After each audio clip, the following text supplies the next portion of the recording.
Welcome back. As we reported 2 weeks ago, it's now a quarter century since the Vietnam War ended. But the legacy of that conflict is still being felt today.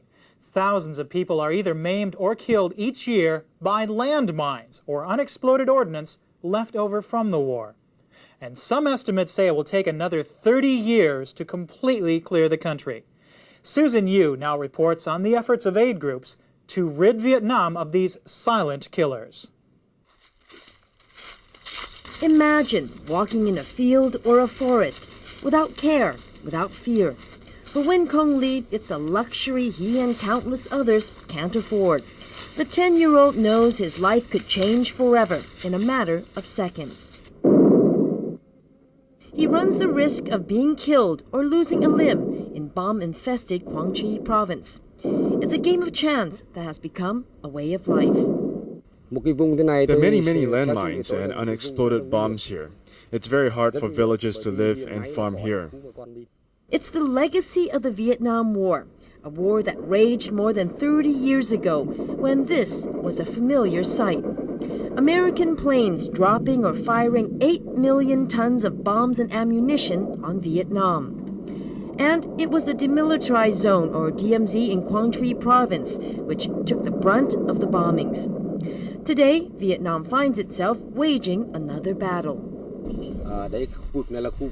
Because this was a former military base, it was one of the toughest battlefields in the DMZ. There were lots of bombs and mines placed here.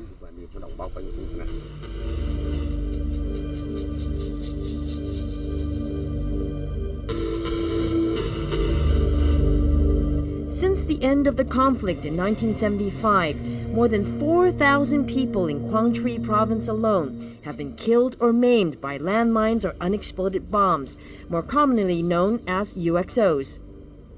And Quang Tri officials say mines and UXOs injure at least 6 people every day. Stand by. Ready now.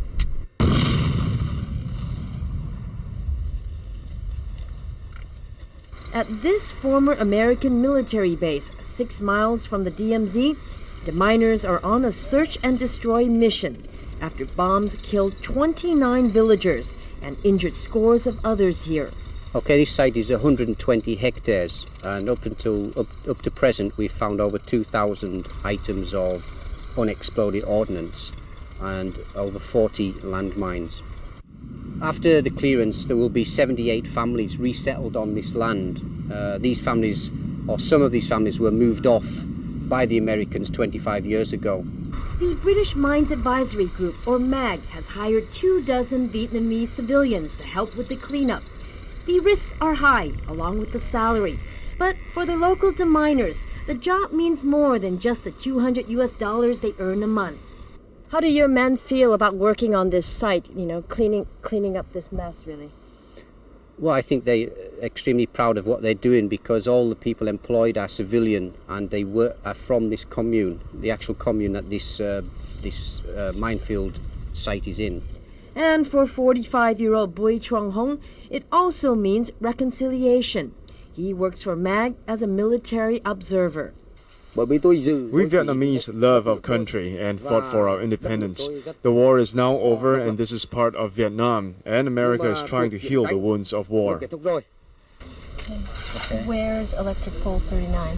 Electric pole 39 would be about that one, about in here. And reversing the legacy of the war is a special goal Kristen Leadham and Jay Steed want to achieve. Both want to map out a better future for civilians affected by the silent killers. They work for Peacetrees Vietnam, the first American group allowed into the country to carry out demining work since the U.S. lifted its embargo against its former adversary. Peacetrees was originally founded by a family to reconcile their grief. Their son and brother was a pilot in the war, and he was killed. And to heal their wounds as well as other wounds that exist on the Vietnamese and American side. Since 1996, Peacetrees Vietnam has been clearing contaminated land in Quang Tri with the help of the Vietnamese military. I don't think the average American is aware of this situation and this legacy, this deadly legacy. I wasn't very long ago, and now I'm in the throes of cooperating with the Vietnamese to reverse this legacy. Bomb craters like these are the visible scars of the Vietnam War. But 25 years on, the conflict continues to kill. On average, landmines or unexploded bombs kill or maim 1 child per week. Have you ever met a landmine or a bomb victim? Many. How did you feel about it? Oh, it's sad because most of the time they're children. It makes you, when you walk away, you go away with a very heavy heart.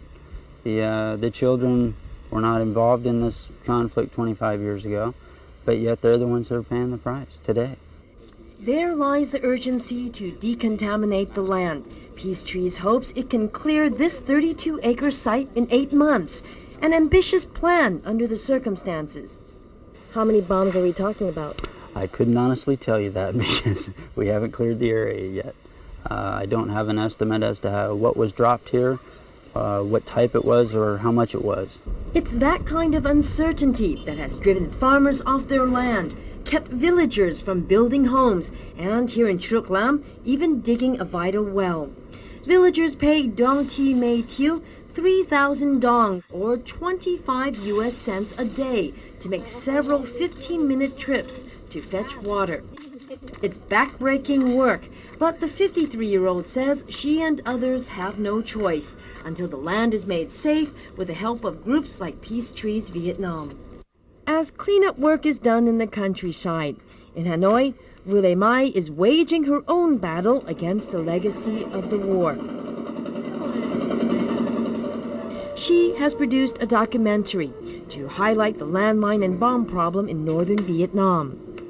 10 years after the war ended, I remember in my native village, people were digging wells and building homes.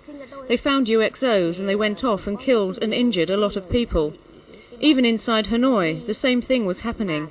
I remember people were preparing for a wedding near where I lived and a bomb exploded. Her film has left audiences shell-shocked and sympathetic to Vietnam's plight. The documentary was shown in Japan. I was there and saw how the film affected the Japanese and the international audience. People were so moved. Many were asking what the Japanese and American governments could do to help resolve the problem, because the Vietnamese are still suffering from the bombs after the war. And another legacy of the war has been the United States' economic sanctions against its former adversary. The consequences? Preventable childhood diseases like polio and encephalitis were able to ravage the young since medical treatment at the time was unavailable. It's a bittersweet irony that after 25 years, Vietnam's new generation are suffering from the aftermath of war. But veteran groups are working hard to try to change that. You think this brace can last for how long? 1 more year? Meet Chuck Searcy. The 55-year-old heads the Hanoi office of the Vietnam Veterans of America Foundation, or VVAF. The group sponsors projects which help the relatively new and unknown casualties of war. Take, for instance, the 5,000 children who've been treated at this VVAF-sponsored orthopedic clinic. After 1975, Vietnam entered a period of serious isolation, partly caused by the U.S. economic embargo. And so they couldn't get immunizations. There was a much higher incidence of disease and disability than would normally be expected in a post-war recovery. There was malnutrition. There were a lot of problems that were associated with the aftermath of the war that therefore justify our presence here. Searcy has no regrets about packing up a high-paying job in Washington 5 years ago to return to Vietnam. It's been bittersweet work for the former veteran who, in 1968, served in military intelligence during the Tet Offensive. The Vietnamese have not forgotten about the war, of course, because it was a very painful experience for them, and every family in this country was touched by the war. Everyone lost something. Some lost a lot. Today, he gets immeasurable satisfaction. knowing that VVAF funds a clinic where training is provided for local medical staff to help children and families in need. It's also at this clinic where so far 4,000 braces have been produced for mostly polio victims. It's a great feeling to watch a small child with his father or his mother with a new set of braces. And sometimes this is after 2 or 3 years of therapy, but it's remarkable finally to see this child walk independently. No doubt, for these children to walk on their own calls for a step-by-step process, as is Vietnam's recovery, from clearing the land, and for some, clearing their conscience, or to just making sure forests are safe for children like 10-year-old Win Kong Lee, so they can play in their own backyard without fear. Susan Yu on the efforts of deminers in Vietnam. And of course, it's not just the Vietnamese who suffer from the ongoing legacy of the war. Cambodia and Laos were also targeted by U.S. warplanes during the conflict. Hundreds of tons of cluster bombs were dropped over those countries as the U.S. fought North Vietnamese forces.